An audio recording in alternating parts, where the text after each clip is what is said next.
Muchas veces nos preguntamos si la matemática es para todos. Y en ese sentido a mí me gustaría decir, ¿por qué no cambiamos la pregunta?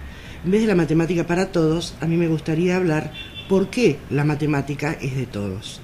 Nadie duda cuando un niño nace que aprende a hablar. Aprende a hablar porque vive en un contexto social. Del mismo modo, en ese contexto social, en ese medio cultural en el cual está inserto, él va a aprender una serie de nociones matemáticas que son el fruto de muchos siglos del trabajo de los hombres, de la comunicación, de la resolución de problemas. Así como el lenguaje materno es una construcción paulatina, los aprendizajes de la matemática también son una construcción paulatina. Nosotros muchas veces confundimos el saber matemática con que el niño pueda hacer algunos símbolos en un papel. Y esto es como pedirle a un niño a veces de 4 o 5 años que intente escribir la palabra mamá. Una cosa es la mamá, una cosa es el papá y otra cosa es que pueda escribir, representar en un papel la palabra mamá, la palabra papá.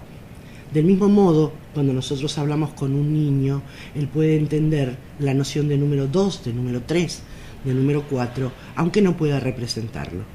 Alguien puede decir, ¿cómo puede ser que a un niño pequeño le hablemos de situaciones que pueden excederlo?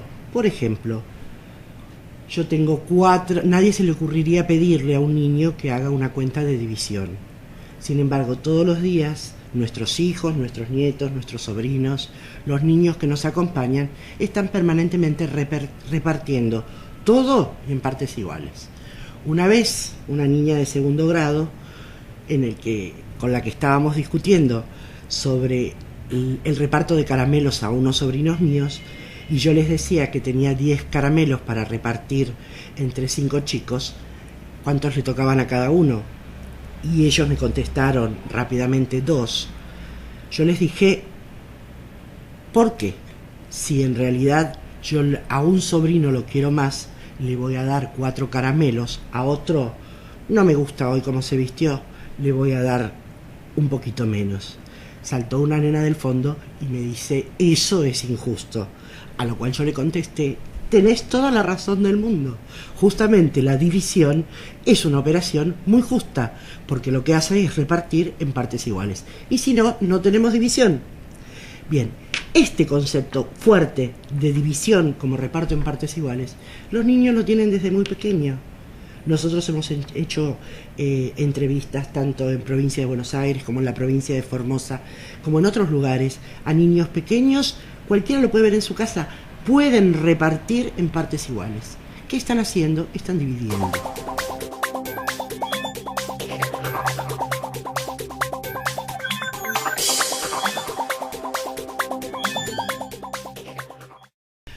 Hay un supuesto instalado entre muchos docentes y entre la ciudadanía en general en que la formación del hombre nacional, del ciudadano, del hombre democrático es un tema solamente de los profesores de ciencias sociales o del área de lengua.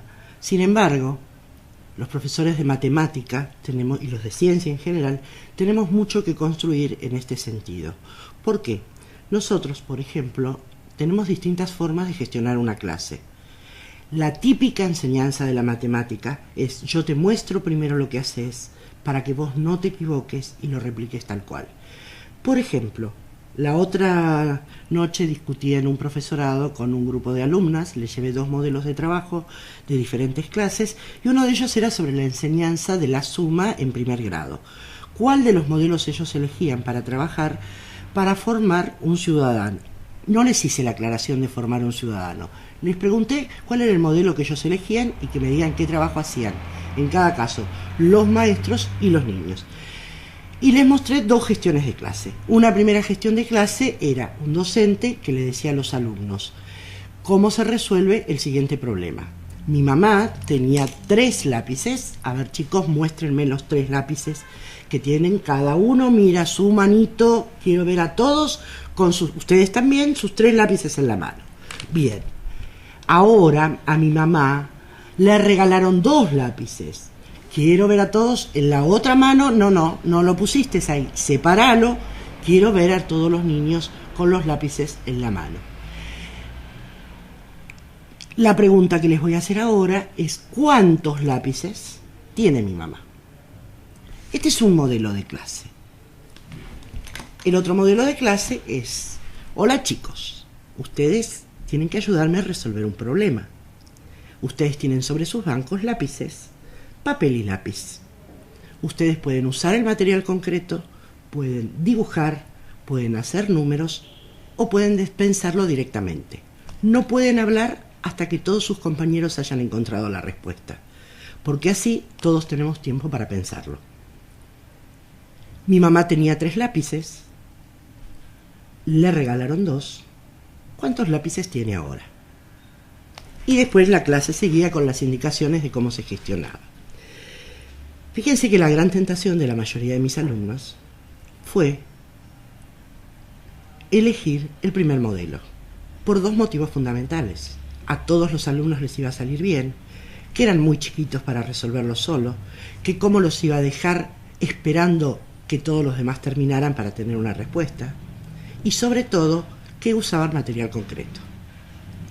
Además de aclararles que para matemática la mitad de la biblioteca dice usen material concreto y la otra mitad de la biblioteca dicen no usen material concreto, con lo cual hay que tener claro que para enseñar uno se debe parar en una postura teórica. Lo siguiente fue decirles cuál es el modelo de hombre que ustedes quieren formar. ¿Por qué? El primer maestro le dio todo hecho. Lo único que le dejó fue hacer una cuenta. En este caso, un conteo, porque todavía no saben hacer la cuenta. Lo resolvieron todos juntos, me contestaron algunos. Falso, porque el que llevaba el hilo del razonamiento era el docente. Por supuesto que eso significa todos los alumnos aprendiendo al mismo tiempo, aprendiendo lo mismo, que es lo que se supone o creen que pueden hacer, y teniendo en los cuadernos todo bien y de entrada. Ustedes pueden elegir lo que les interese formar en el futuro, como yo les digo a mis alumnos, pero yo personalmente prefiero un cuaderno desprolijo, donde se ve que es el fruto del trabajo, una discusión en los alumnos, donde hasta se pueden pelear apasionadamente porque cada uno defiende su posición, y la paciencia del que tiene que esperar para que llegue su compañero, así como también una discusión sana entre los chicos. Miren, yo no conozco a nadie que se haya muerto por un conflicto cognitivo, y la verdad que aunque sea difícil para los chicos, es la única forma que aprendan, porque cuando hablamos de inclusión tenemos que hablar inclusión con aprendizaje, no solamente pasar por las aulas.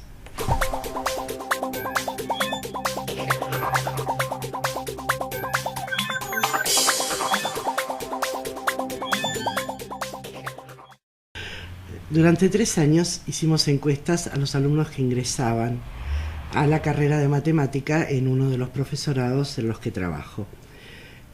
¿Por qué hicimos? Porque nosotros suponíamos que había un modelo internalizado sobre lo que significa ser docente de matemática en cuanto a esquema de organización de la clase y también en cuanto a qué es la matemática. Durante muchos años nuestra escuela ha formado una visión de la matemática algorítmica, una visión de la matemática donde uno tiene que repetir cosas sistemáticamente. Y esto también tenía que ver con modelos sociales de lo que se le demandaba a la escuela. En una época lo más revolucionario era que la escuela enseñara a hacer cuentas. ¿Por qué? Porque era socializar la posibilidad de hacer las cuentas.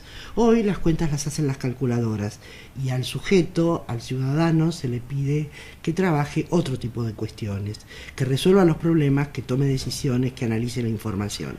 Bueno, justamente por eso hoy la escuela tiene que responder con otros modelos matemáticos. Hoy no solo hay que trabajar los contenidos, sino también, como diría Icovich y otros autores, las actividades matemáticas que se realizan en las aulas. Algunos hablan de capacidades, otros hablan de competencias. No vamos a entrar a discutir porque hay de vuelta un montón de gente que cuestiona cada una de estas posturas. Lo cierto es que hay toda una actitud parada frente a la resolución de los problemas que hay que poder trabajar. Y esto se tiene que dar en la formación docente. Yo no puedo ser un docente cuestionador si no fui un alumno cuestionador. Yo no puedo ser un docente investigador si no soy un alumno investigador. ¿Y cómo puedo trabajar esto? Depende de mí mismo. Muchas veces el contexto me ayuda. También nosotros sabemos que muchas veces en los profesorados tenemos modelos demasiado tradicionales, demasiado formales en un sentido general de la palabra, y lo que necesitamos es flexibilidad. Pero también el adulto estudiante necesita tener una cierta rigurosidad en su formación. Este modelo algorítmico con el cual hemos sido formados durante muchos años, tenemos que transformarlo. Usted, como estudiante, en cada uno de nuestros rincones puede llegar a generar situaciones de aprendizaje diferentes si ante cada texto, y no ante cada apunte, sino ante cada texto, empieza a poder sentir que está hablando con el autor del texto. Una de las mejores cosas que puede pasar es que ustedes mismos se interrelacionen con el conocimiento y no que pretendan que el profesor les dé todo cocinado, entre comillas. Porque además tienen que tener en cuenta que hay distintas posturas sobre qué es la matemática, qué hay que enseñar de matemática, qué es el aprendizaje, qué es la enseñanza. Todas estas son construcciones que con un trasfondo ideológico responden a diferentes posturas teóricas. Y ustedes tienen que poder darse cuenta, desde el lugar de ustedes, a cuál van a adherir, y también analizar en dónde está parado cada uno de los docentes de ustedes para poder analizar desde esa realidad el discurso. No para cuestionar, sino para respetar. Porque una de las cosas más importantes es que aprendamos a respetar que cada uno tiene su propio punto de mirada.